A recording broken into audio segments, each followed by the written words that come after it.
Assalamualaikum warahmatullahi wabarakatuh. Halo anak-anakku kelas 6.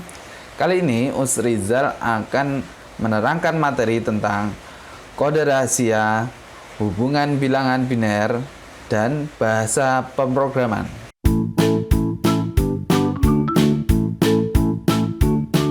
Kode rahasia anak-anak. Kode rahasia digunakan untuk menghindari penyalahgunaan data. Misalnya, saat kamu mengirim pesan, hanya dapat diketahui oleh orang-orang tertentu. Contohnya, kamu mengirim pesan melalui WhatsApp. Nah, di sistemnya WhatsApp sudah ada yang namanya kode rahasia. Nah, kode rahasia ini hanya dapat diketahui oleh orang-orang tertentu. Contohnya, kamu mengirim pesan, kemudian diterima oleh orang yang menerima pesan kamu dengan nomor yang sudah kamu kirimkan. Nah, dengan nomor yang sudah kamu kirimkan. Nah, hanya orang-orang tertentu saja yang dapat melihat pesan tersebut. Jadi bahkan pihak WhatsApp pun tidak mengetahui pesan tersebut karena sudah ada kode rahasianya. Nah, kode rahasianya itu sudah dibuat oleh sistem WhatsApp sendiri, jadi tidak perlu khawatir. Nah, cara membuat kode rahasia dalam modul yang kalian bawa sekarang ini. Ilmu yang mempelajari pembuatan kode rahasia disebut kriptografi ya anak-anak. Kriptografi adalah ilmu enkripsi. Nah, biasanya kamu lihat ya di pesan-pesan WhatsApp ya, ada yang namanya enkripsi end-to-end WhatsApp. Nah di enkripsi end-to-end WhatsApp ini digunakan untuk agar orang-orang yang lain tidak bisa membaca pesan yang kamu terima atau pesan yang telah kamu kirimkan ke seorang.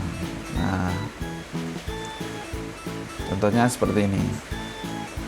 Ada halo, tapi dikunci oleh kode rahasia itu. Nah, yang dapat dibaca oleh orang-orang tertentu saja ya, anak.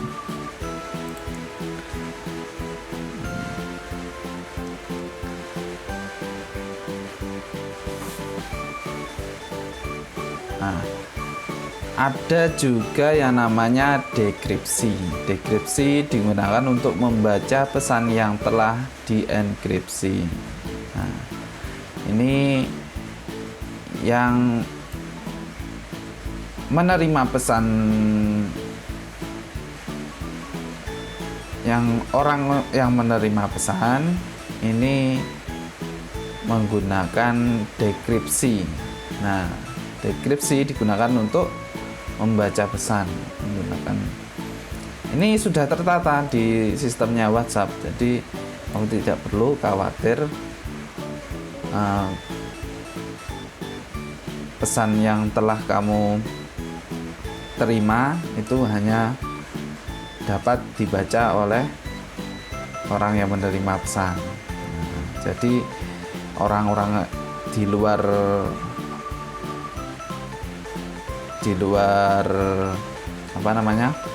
orang yang di luar atau orang lain tidak bisa membaca pesan yang kamu terima atau yang kamu kirim. Nah, itu. Hubungan bilangan biner dan bahasa pemrograman.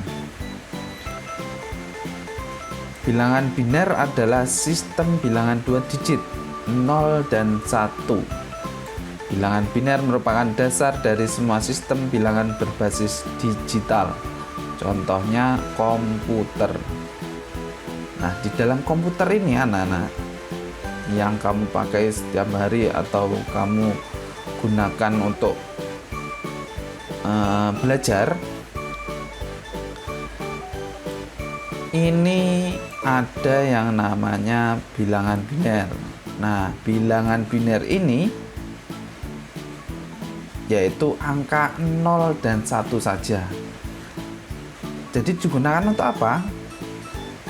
Untuk menghubungkan, nah, bahasa pemrograman ini, bahasa pemrograman di dalam komputer itu terdapat angka 0 dan 1 saja. Nah, 0 dan 1 saja. Nah, kalau kamu menggunakan, kamu komunikasi dengan orang lain atau kamu ngobrol atau ngomong-ngomongan dengan orang lain, kamu kan menggunakan bahasa yang, nah, bahasa yang digunakan oleh manusia saat berkomunikasi. Bahasa, gunakan bahasa agar bisa orang lain menerima pesan yang telah apa ya namanya, pesan yang telah disampaikan oleh orang lain menggunakan bahasa, yaitu bahasa Indonesia, contohnya bahasa Indonesia. Nah, jadi orang lain yang mempunyai bahasa Indonesia, memiliki sudah tahu bahasa Indonesia, mengerti yang digunakan, yang mengerti bahasa yang telah disampaikan oleh orang yang menyampaikan pesan menggunakan bahasa. Kalau di komputer, nah, melalui bahasa pemrograman,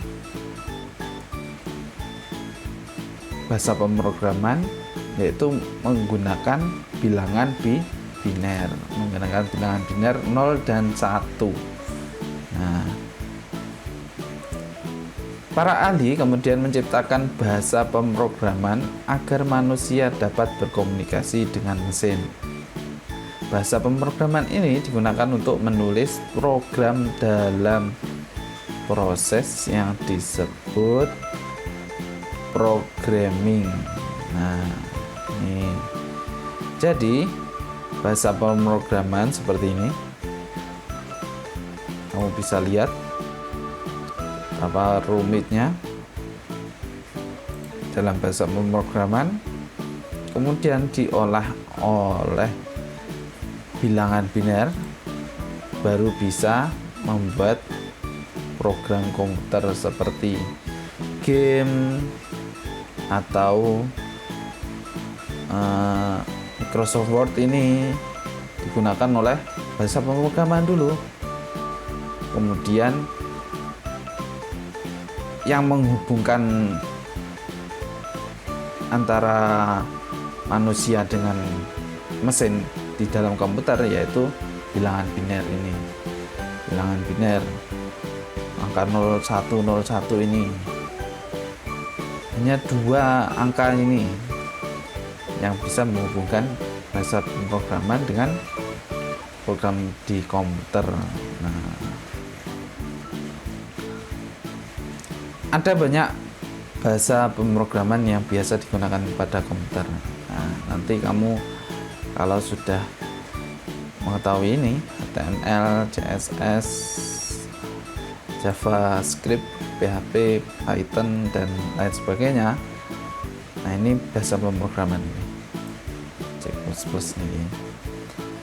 Namun ragam bahasa pemrograman ini harus digunakan sesuai dengan fungsinya. Jadi kalau kamu ingin membuat game, contohnya ya, kalau kamu ingin membuat game kemudian menggunakan salah satu dari bahasa pemrograman ini, contohnya Visual Basic, kamu akan disediakan tempat seperti ini. Ada rumus-rumusnya, banyak sekali rumusnya. Kemudian diolah dengan bilangan biner, di komputer sendiri sudah terdapat 0, bilangan biner itu 0 dan 1. Manfaat yang kamu peroleh dengan belajar bahasa pemrograman diantaranya dapat membuat aplikasi atau program yang memberikan manfaat bagi banyak orang. Contohnya aplikasi transportasi daring, seperti apa? Ojek online itu, permainan edukasi, musik, video, toko online, dan robot. Bahkan robot bisa gunakan untuk ini, membuat cara berjalan robot dan lain sebagainya. Baik anak-anak, nanti kamu akan mengerjakan latihan soal yang kedua untuk pertemuan 2 ini.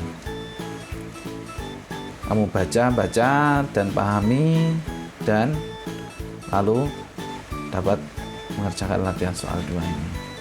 Baik, Mas Rizal akhiri. Semoga kamu paham dan mengerti, dan jangan lupa untuk dibaca lagi modul yang telah kamu terima. Mas Rizal akhiri. Wassalamualaikum warahmatullahi wabarakatuh.